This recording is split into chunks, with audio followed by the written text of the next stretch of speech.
नमस्कार, सुरेंद्र सोनी।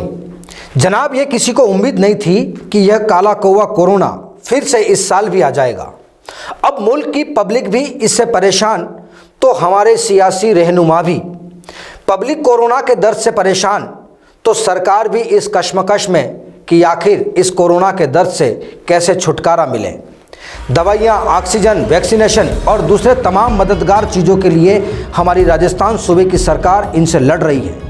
परेशानियां काफ़ी हैं, लेकिन परेशानियां केवल कोरोना की नहीं, बल्कि राजस्थान की सियासत में तो एक परेशानी और भी है जो आप बखूबी वाकिफ़ हैं। दरअसल पिछले कुछ महीनों से इन साहब और उनकी टीम के लोगों को इंतज़ार था कि कभी तो इनको कोई 4 डंडे वाली कुर्सी मिलेगी, यानी कि कहानी राजनीतिक नियुक्तियों की।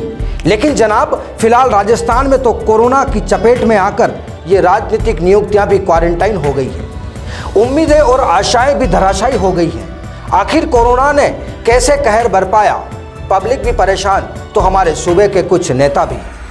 आपको बखूबी याद होगा कि पिछले साल कोरोना ने जब कोहराम मचाना शुरू किया था, तो उस वक्त भी राजस्थान के कई माननीय रुस्वा हो गए थे। कई तो रिसोर्ट्स और होटलों में पार्टियां कर रहे थे।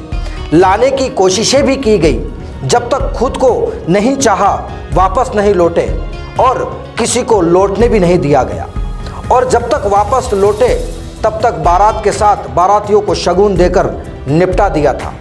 सब वक्त का तकाजा है साहब, वक्त बदलता है, बस यादें रह जाती है। अब किसने कब क्यों पंगा लेना चाहिए, सियासत में यह पार्ट भी याद रखना चाहिए। पहले दिल टूटे, नज़रें चुराई गई, लेकिन वापस लौटे तो हंसना और मुस्कुराना भी पड़ा। कुछ तो मगरमच्छ के आंसू भी बहाने लगे, लेकिन जनाब, दिल जानता है आखिर क्या क्या सितम सहे गए। दरअसल पिछले कुछ वक्त से प्रदेश के कुछ खाली बैठे रहनुमाओं को इंतज़ार था। उन्हें मंत्री की कुर्सी नहीं तो कम से कम किसी दूसरी कुर्सी पर तो बिठाया जाएगा। लेकिन क्या करे, इस कोरोना मुए ने मामला ही गड़बड़ कर दिया। मुखिया जी कोरोना भगाने में लगे हुए हैं, तो पब्लिक के हाल भी जान रहे हैं, लेकिन करे तो क्या करे, कुर्सी वालों को कुर्सी की चाहत, फ़र्क क्या पड़ता है।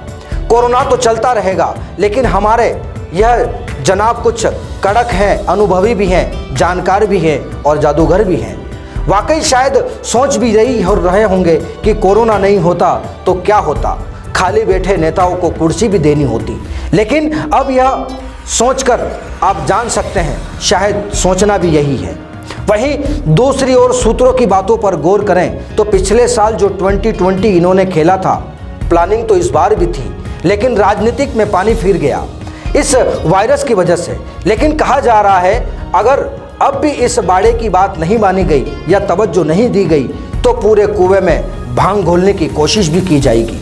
हालांकि अभी तो सोच यही है कि इस वक्त कुछ ऐसा होगा तो जनता भी नाराज हो सकती है, इसलिए भी शायद खामोशी साध ली है।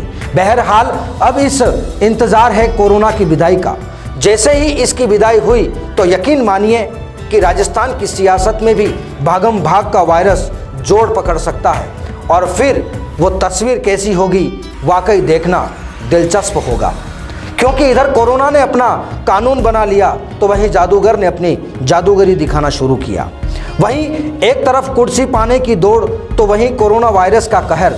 अब जनाब, कुर्सी के पीछे भागे तो कोरोना नहीं छोड़ेगा, क्योंकि कोरोना भी भाग मिल्खा भाग है। वहीं अब इन खाली बैठे रहनुमाओं को इंतज़ार है जो पिछले 2 साल से कर रहे हैं। वहीं कोरोना की विदाई नहीं हुई तो दिल के अरमा आंसुओं में ही बहकर निकल जाएंगे। बस अब इंतज़ार, इंतज़ार और इंतज़ार। फिर हाजिर होंगे ऐसे ही कुछ दिलचस्प कहानी को लेकर। तब तक देखते रहिए न्यूज़ 20 इंडिया। नमस्कार।